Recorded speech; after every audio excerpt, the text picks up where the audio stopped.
Good morning, folks. Welcome to our channel once again. It's Saturday morning. We love having you. You are incredible people. The smartest, I would say the most active and one of the largest audiences in the world. Thank you for coming. We appreciate each and every one of you. You are making the difference. There was a saying by Thomas Paine, one of the founding fathers of the U.S., "If there is trouble, let it be in my day that my child may have peace." Well, we got lots of it. We had a report over the last 2 or 3 days that Julian Assange was killed by some raid on the Ecuadorian embassy. That's not true. I will not report. To the best of my ability, I will not report what is not true, no matter how many people comment. He was not killed. He was not even apprehended. For those that don't know, he's living in the Ecuadorian embassy in London. And if Ecuador or any other nation wanted to see this continue like Russia, they would make Julian Assange an ambassador or a consulate or give him a diplomatic passport, and he would be able to leave London and go anywhere he wanted to go. But that hasn't happened yet. So why are we all focused on this man living in the Ecuadorian embassy in London? What happens this week, as confirmed by WikiLeaks, a Chinese-owned corporation that has board members across the world. Julian Assange is supposed to be the CEO of this corporation, but I don't think so. And no, he's just a front man. 17 intelligence agencies out of our 85 U.S. intelligence agencies did not say it was the Russians who were hacking the Democratic emails. The Big H lied during the debate. Are you surprised? So here's what happened, and here are the emails and twits. Let's see, Twitter that preceded this. On October 17th, here, the Ecuadorian embassy in London cut off Julian's access to the internet, just after somebody published the Big H's Goldman Sachs speeches, where she said she wanted the United States dissolved, the military dissolved, borders dissolved, the dollar to collapse, and have open borders as the North American Union. They released that. Well, of course, the DNC and everybody else got all upset because they're exposing the truth. The next day, the Ecuadorian employees admitted to cutting off Assange's internet access. Now remember, they cut off his internet access, but these things were still released. So how could they cut off his internet access and have these stories still released? Because he's not doing it. He's just a front man. And then on the 21st of October, it was announced that Julian Assange was dead, and oh my God, there was a huge raid on the Ecuadorian embassy, and oh my God, they're going to kill Julian Assange. See if we can get a picture of this amongst all the ads. I'm not sure we can. There was one police car that pulled up, and then another police car, and they had shotguns. And they were there it is. Oh my God. There was a police car that pulled up that had a shotgun. Oh my God. Is Julian Assange alive? Oh, we have a police car show up in front of the embassy, something that's quite normal. As an ambassador, you work with the police. If they touch you, they go away permanently. It's best if they sit down with you and have a cup of coffee. Very few people can get away with killing an ambassador. So someone or some agency connected to the United States corporation then, since this was announced, overloaded the servers all across the nation with the internet. And we live here. We didn't have the internet go down. We had some problems with Twitter. This sector, this sector, this sector, this sector, a little bit here and here. What happened was some agency connected to the United States corporation overloaded information from your refrigerators, your DVDs, your televisions, your smart meters, washers, dryers, stoves, and it overloaded the servers and they shut down. Have you changed the password on your refrigerator lately? Why do you think your refrigerator and your furnace and your stove have computer chips in them? I mean, the stove should just be an on-off mercury switch, right? Nah, there's computer chips in the stove. You have to see if you want to get a handle on how intense this is. This is page 91, where they're telling people who want Puerto Rico to be free in 1960 they're going to kill them. But this is the COINTELPRO papers, documents from the FBI secret wars against domestic dissidents. It's secret wars. They kill the domestic dissidents in 1960. The report was put out by United States Senator Frank Church. I say that again. United States Senator put out the original report on COINTELPRO. Apparently, the Democrats did not like what the FBI was doing. Yeah, this is Freedom of Information release. Classified. Come on, folks.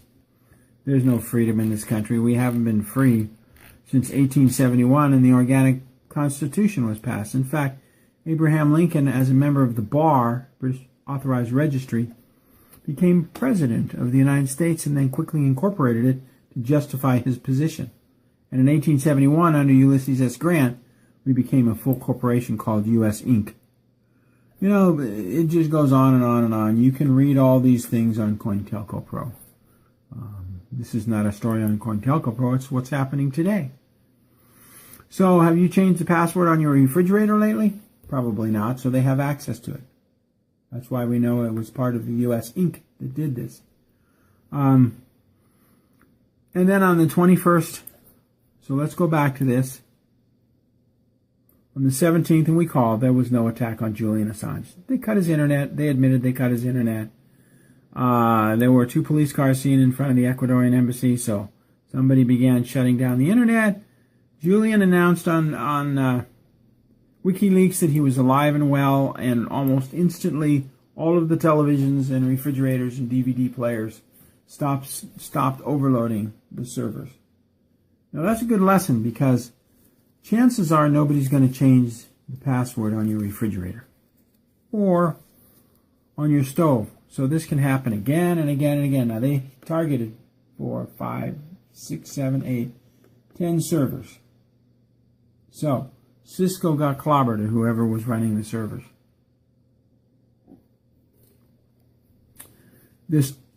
That's how it happened. Just a total panic on the internet. The events were created to cause an incredible amount of anger towards these fascists in the White House. If you fear or are angry, they can control you with frequencies. A good example of this fear-mongering, a good example, I'm not sure we can pull the story up because it's sort of been blocked, but that's okay. Tweet bragging about ripping up Trump ballots turns out to be false. Yeah, that's because this was put out by Snopes. A tweet: I love working at the post office, Ohio, and ripping up absentee ballots that vote for Trump. Now there's a marker on here, and on the email, and they can find the individual in Ohio that's doing this.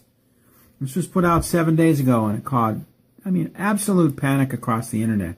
Anger, fear, hate. There's no doubt that that's true. That somebody in the post office is ripping up the tweets. I hope you get fired, and then all the anger starts.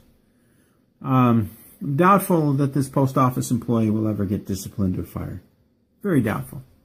Ripping up mail is no longer an offense. I learned that when I traveled overseas and found out it was the U.S. Post Office that steals everything before it goes overseas. Foreign governments are cool. In the grand scheme of things, this makes little difference. They'll be stopped, but they won't be disciplined or fired. But it caused an enormous amount of hate and anger. So relax, folks. Sit back and pray that the voter fraud is exposed and then stopped. Okay, so the Secretary of State of Ohio authorized the counting of those 2 million ballots, all for Democrats, that they found in the warehouse that were fake. Yeah, they've already been counted.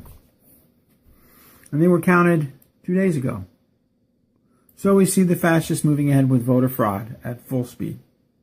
What do you expect? They're fascists. This is what they do. They kill their enemies and harass their friends.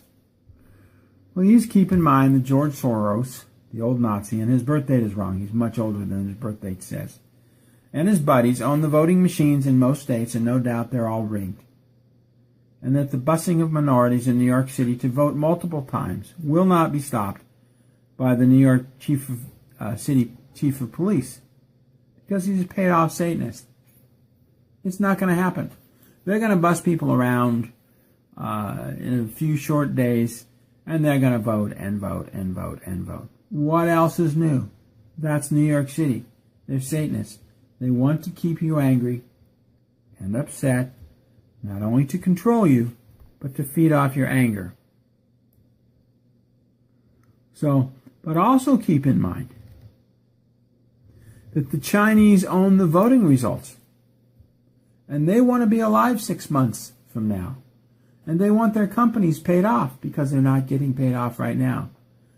And there's only one candidate that can do that, presidential candidate, and they don't have an H in their name. So relax, take a powder. We'll just see what happens. You can only do what you can do. And if that's not good enough, oh well. As a side note, and this is meant as a side note, we're going to show you a picture that should stick with you. There's Michael Robinson, number 44, 1981, football player for Oregon State University. There she is with her two babies. There's Barbara Bush, or George Bush Jr. And here she is with her hairy arms and her two, quote, babies, unquote, that sort of appeared at the same time. Kind of interesting. Mally and Sasha appeared at the same time. And there's Michelle's Adam's apple. Girls don't have Adam's apple. Ann Coulter is a boy. Michelle Obama is a boy. We're being run by some incredibly evil people who want to call it. Let's see if we can get back to that picture. There it is, my favorite picture of number 44, 44th President of the United States is Barack Obama. 44 Kings of Israel. Michelle Obama was set up to be Oregon State University. Those letters are in red. Number 44. So things are not as they seem. They're all pretty much, I guess they're all just sort of handled. Take a powder. Let God handle it now. It's all been exposed. And his mother, Michael Robinson, his mother has been at the White House now for 8 years taking care of the two fake children of the Obamas. And as a result, the first grandmother, who is now 79 years old, will get a lifetime $160,000 a year government pension for care as a federal caretaker. I had no idea. If I took care of, a couple of kids for,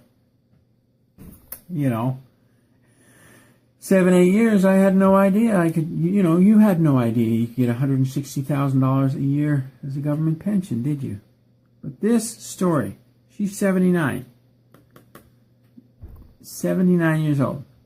Probably isn't going to collect that $160,000 for very long because at 79, life expectancy is probably pretty short. But we do wish her a long life.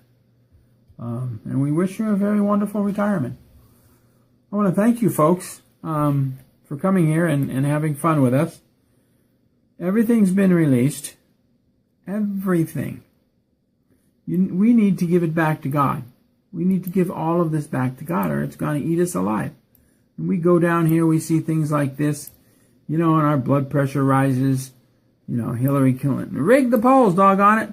I love this one. This is my favorite. It may be the picture for the video from Winds and Landslide, November 9, 2016. I may post that. That's a funny one. New York Times, that's what they're saying is going to happen. And they even have the accompanying stories. It's just hilarious the way they did this. Anyway, we have the most powerful weapon on the planet, and that's prayer. 1 million of us unifying. Now, we know the hits are up because the comment sections are up. We know that we're getting enormous amounts of hits, and we appreciate each and every one of you. Please pray with me that these fascists are immobilized immediately across the planet or thrown off the planet. And that those conducting voter fraud, including the Ohio Secretary of State, is immediately stopped and reverses this voter fraud. Pray that your families are ready for what's coming. We talk about food, water, toilet paper, ammunition. We use bear spray. Heat and communications with your neighbors. If you're not trained in the use of a gun, or if you're not comfortable using it in your house, get some bear spray, because you can always spray it and run outside screaming, dial 911. It's a very safe, it's called pepper spray. We have a pepper spray blaster that's good up to 12 feet, perfect in a household. It mobilizes everybody, including you, so you run outside screaming. Somebody will dial 911. So anyway, we want to thank you for coming. We want to leave you with something that will make you laugh and pray. Not something about war and destruction. There you go. This is gonna make everybody censor our program. Anyway, folks, thank you for coming. We have William Mount Cooking. We had a breakfast from one of our suppliers this morning, and dinner will be Food for Liberty, Pasta Primavera, gluten-free. And then we feel that these are the best deals you can get on the market. Anyway, I want to thank you. That shit. I mean, it's all the same, but doesn't that just make you laugh? Anyway, thank you, folks, for watching. God bless to each and every one of you. And have a wonderful, wonderful weekend. And have a very positive weekend. And don't let all these stupid announcements from the left get you down. We have the most powerful weapon in the world, prayer. Thank you, God bless, and good night. The Ecuadorian embassy in London cut off Julian's access to the internet just after somebody published the Big H's Goldman Sachs speeches where she said she wanted the United States dissolved, the military dissolved, borders dissolved, the dollar to collapse, and have open borders as the North American Union. They released that. Well, of course, the DNC and everybody else got all upset because they're exposing the truth. But I don't think so. And no, he's just the front man. 17 intelligence agencies out of our 85 U.S. intelligence agencies did not say it was the Russians who were hacking the Democratic emails. The Big H lied during the debate. Are you surprised? So here's what happened, and here are the emails and twits. Let's see, Twitter that preceded this. On October 17th, here, got lots of it. We had a report over the last 2 or 3 days that Julian Assange was killed by some raid on the Ecuadorian embassy. That's not true. I will not report. To the best of my ability, I will not report what is not true, no matter how many people comment. He was not killed. He was not even apprehended. For those that don't know, he's living in the Ecuadorian embassy in London. And if Ecuador or any other nation wanted to see this continue like Russia... Good morning, folks. Welcome to our channel once again. It's Saturday morning. We love having you. You are incredible people. The smartest, I would say the most active and one of the largest audiences in the world. Thank you for coming. We appreciate each and every one of you. You are making the difference. There was a saying by Thomas Paine, one of the founding fathers of the U.S., if there is trouble, let it be in my day that my child may have peace. Well, we would make Julian Assange an ambassador or a consulate or give him a diplomatic passport, and he would be able to leave London and go anywhere he wanted to go. But that hasn't happened yet. So why are we all focused on this man living in the Ecuadorian embassy in London? What happens this week, as confirmed by WikiLeaks, a Chinese-owned corporation that has board members across the world. Julian Assange is supposed to be the CEO of this corporation.